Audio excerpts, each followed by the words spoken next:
Hello students. तो आज का जो टॉपिक है significance of principle of management. तो हम इसमें ये देखेंगे कि प्रिंसिपल ऑफ मैनेजमेंट का होना क्यों जरूरी है, क्या इंपॉर्टेंस है इस चीज़ की प्रिंसिपल को लेकर। जिसमें से सबसे पहला पॉइंट है कि providing managers with useful insight into reality. देखो, मैनेजर के अंदर बहुत सारी चीजें होती हैं, बहुत सारी नॉलेज है, बहुत सारी एबिलिटी है। इन सभी चीजों को रियलिटी में कन्वर्ट करने का काम कौन करता है? प्रिंसिपल्स। ठीक है। जब हम बात करते हैं कैपेबिलिटी की, नो डाउट बहुत अच्छे अच्छे पर्सन भी होंगे, बट क्या वो जब रियलिटी में काम करने जाएंगे तो क्या वो मिस्टेक्स कर सकते हैं कि नहीं कर सकते? जैसे एग्जांपल के तौर पे हम बात करते हैं क्रिकेट की।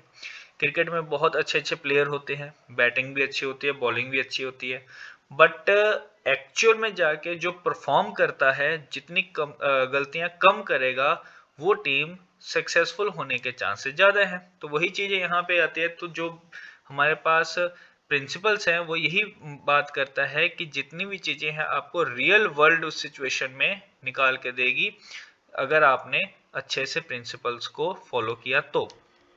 उसके बाद सेकंड पॉइंट आ जाता है कि optimum utilization of resources and effective administration.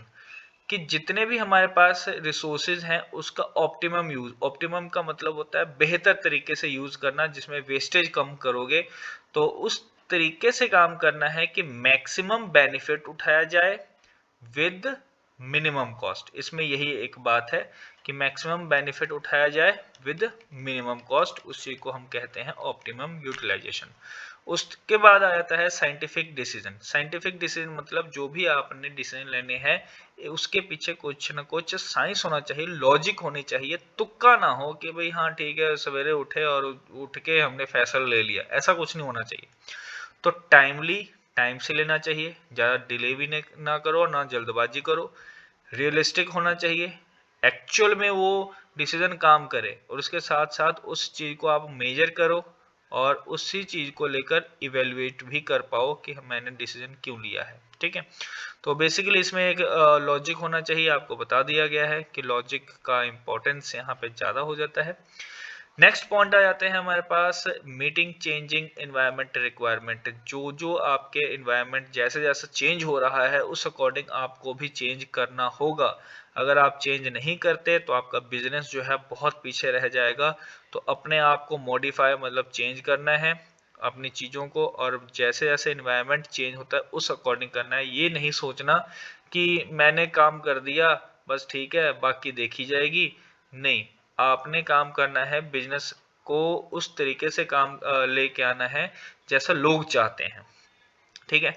उसके बाद आ गया फुलफिलिंग सोशल रिस्पॉन्सिबिलिटी। तो मैनेजमेंट हमें क्यों जरूरी है? क्योंकि सोसाइटी की बहुत सारी रिस्पॉन्सिबिलिटी है, बहुत सारे अवेयरनेस वगैरह हैं। ये सारी चीज़ें जो हैं आप मैनेजमेंट थ्योरी से इस चीज़ को फुलफिल कर सकते हो, इसलिए भी जरूरी है। क्योंकि आज का दिन जो है, आज का जो टाइम है वो इक्विटी का है। ठीक है। इक्विटी मतलब इक्वल। यहाँ पे ये नहीं कि अलग अलग पर्सन को आप ट्रीट करोगे, हर एक पर्सन को हर तरीके से ट्रीट करना, इक्वल ट्रीट करना आपका ही यहाँ पे फर्ज बनता है, यहाँ पे आपकी ड्यूटी बनती है। उसके बाद आ गया management training education and research. इन सभी चीज़ों को ट्रेनिंग देने के लिए प्रिंसिपल की जरूरत होगी, एजुकेशन देने के लिए प्रिंसिपल की जरूरत होगी, और रिसर्च करने के लिए भी आपको प्रिंसिपल की जरूरत होगी। तो इसमें से अगर हम देखें तो मैनेजमेंट एप्टीट्यूड टेस्ट भी लेता है। ठीक है। और उसके साथ साथ एप्टीट्यूड टेस्ट मतलब कि कोई भी पर्सन किसी सिचुएशन में कैसे इंडल्ज्ड हो पाएगा।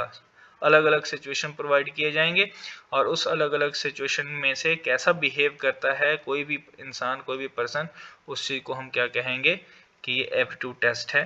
तो ये थे हमारे सिग्निफिकेंस। और नेक्स्ट वीडियो में हम करेंगे टेलर के साइंटिफिक मैनेजमेंट।